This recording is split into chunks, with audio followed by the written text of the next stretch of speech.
I've been playing a lot of catch up, just trying to process the age of 23. Because if you guys have been following me, 23 started here when I ran over here without the visa for the different job that I was thinking I was gonna come on, and then, came here on the student visa, and now I've got this new job offer, which, by the way, Friday evening, my new boss told me he just submitted the paperwork for it, and then something happened in my personal life a few weeks ago that my brain is just going crazy with the events of the past, not even year, 10, 11 months, processing everything, and my iPod is a lot of that. If you watch my Instagram stories, you see that I use music to have my thought process. Alright, I spent all day in a cafe working on my book. I deleted Instagram because I need to finish this book before I start my job so my emotional burdens can be off of me before I start the job so I can focus on the job. But first, my dad and I went to Home Depot and bought this. I'm going to try it really quickly now before going out on the lawn. You can't see it, but it was very unsuccessful. Let's see if it works. If you follow me on Instagram, you've also seen that I've been working on a book.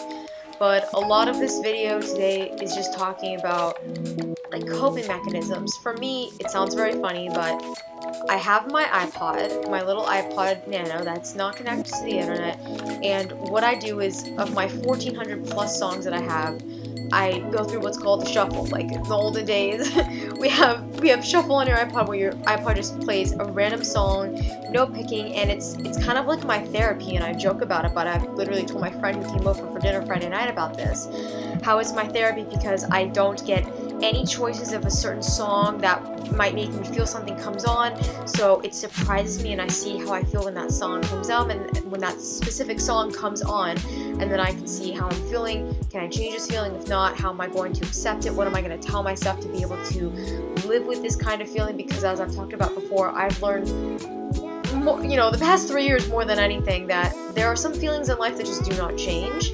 But we can do little things to just reframe our thinking of it, blah, blah, blah, blah, all that crap. One of the things that even I was just telling myself today before going out on the weekend, which I just had the most fantastic weekend, by the way. You're seeing the clips of the week, and, sitting in Jordan de Luxembourg during my lunch break and listening to a lot of music, and I was realizing in that moment that I was lying myself about how I feel about something / someone. I was like, lying to yourself is hard and not fun. Let's not lie to ourselves. How can I change my feeling? And I'm like, let's remind ourselves, we're in France. We dreamed of this for so long, and you've got it now. It's just one thing at a time. One thing at a time.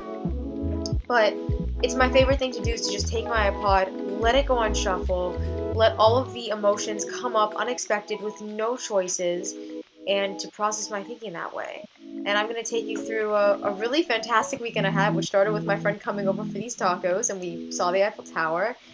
And, so Saturday morning, of course, I went on my run. I saw this bunny. It was fantastic. And, my street was set up for that. And then I stayed home for a lot of Saturday. I wrote my book because we're approaching summer in Europe. The days are really freaking long. I'm filming this at 8 o'clock at night, or editing it at 8 o'clock at night, and it's still light outside.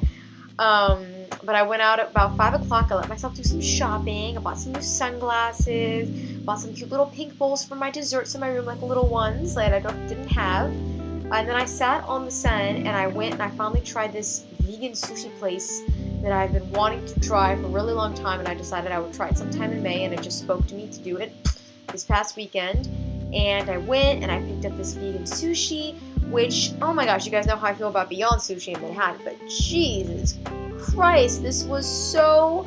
One of the rolls was better than the other roll, but the first roll I had, it was like this seitan strawberry lacto acid thing, and it was incredible.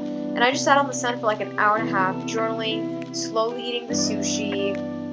Les Halls, I was really enjoying seeing Les Halls lively on a Saturday night because I don't really go out, as you guys know. But I sat on the sun and just enjoyed my sushi, journaled, listened to music, enjoyed the present moment, which is my greatest difficulty. I'm really bad at thinking about the present. As an artist, I'm always contemplating the future. I'm always reminiscing about the past, but I'm really, really, really bad at being in the present moment. But I really, I tried. I watched them make the sushi. It's on the same street as Cloud Cakes and Charlie's. There's a new Manhattan burger place that just opened there. But I watched the sunset, ate my sushi, journaled, and then I went on a walk. And on my walk home, as I was walking home, I realized that I still have a lot of feelings pent up about something that I unfortunately can't do anything about it. There's nothing that I can do about it. But listening with my iPod really helped me pinpoint, okay, what's bothering you? Like the situation or the things that you've experienced with the situation, and the frustratingness that it's not playing out as there have been insinuations that it will. And I was like, I think it's the latter stuff, and I don't think what's actually happened is bothering you, because I'm so happy. Like, I was walking outside on the sunset on this bridge, like, oh my god, look at the sun, like, look at where I am, like, how lucky am I to live here? And I realized, yeah, I still have a lot of feelings about this thing, but I think it's two separate things. There's the thing that happened, which I don't really care what happened, and then there's the past experience with it, and that's the thing that really eats at me more. But that was a really great realization, that I was able to separate the two, and I realized, okay, let's not think about what happened. Let's think about the feeling that this was a problem before what happened. And I know I'm making it very complicated because you guys don't really know what it is. If you read my iPod stories, you could probably figure it out. But, you know, I kind of pieced that together.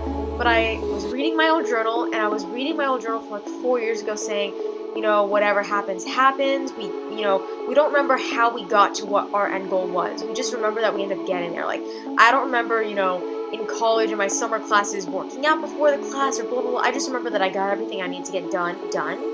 And it'll be the same way with this. Like, I'm going to reach all my goals. I'm not going to remember all the crap that it took to get there. It just matters that in the end, I'm here. And that's the really important part, is remembering the crap, that it's the journey, not the destination. And I just sat in the marais for a couple of hours with my cauliflower salad thing, tanned, my feet got burned, people watched, and really just thought about, wow, I remember my 23rd birthday starting in this park, and now here we are, a summer's commencing, and I can't believe all that's happened, but also all the stuff that has happened and the stuff that is still happening is helping me realize the coping skills. And music in my iPod is such a huge part of that. That's something that locale can never take away from me. When I was in New York, my iPod always helped me with that, and now we're in Paris, so. And I say that at the end of every video, but it's really important because it's the starting point, and everything is exactly as it should be in this very moment.